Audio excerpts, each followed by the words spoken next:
Il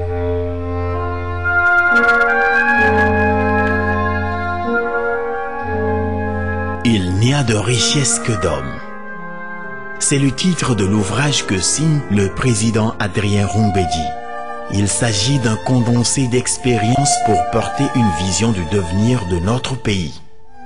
Il s'agit d'une palette d'idées et de propositions pour construire un Bénin nouveau. Il s'agit d'un outil pédagogique tout ordonné à la refondation de l'espérance en ces temps de doute existentiel, d'affaissement moral, de raidissement des fondamentalismes et du déchaînement des intolérances. Le discours politique, pour être redoutable, actif et dynamique, n'est pas moins de l'ordre des paroles qui s'envolent, trahissant la mémoire de l'essentiel.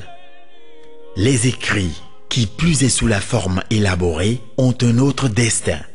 Ils fixent la pensée sans la figer.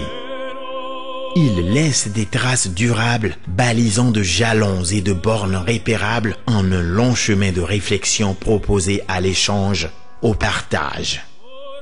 Il n'y a de richesse que d'hommes. C'est l'approche d'une vie qui se laisse appréhender étape après étape, du Bénin en France ou du Bénin au Gabon, du cabinet d'un jeune avocat qui en voulait à l'engagement de l'homme politique tout dévoué au service de son peuple.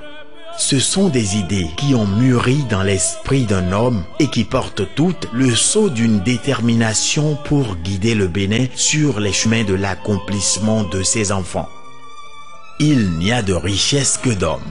C'est une vision portée, un rêve caressé, la conviction partagée qu'il est possible de changer le Bénin, d'en faire un havre de paix et de prospérité par la volonté des Béninois d'être les artisans de leur propre miracle.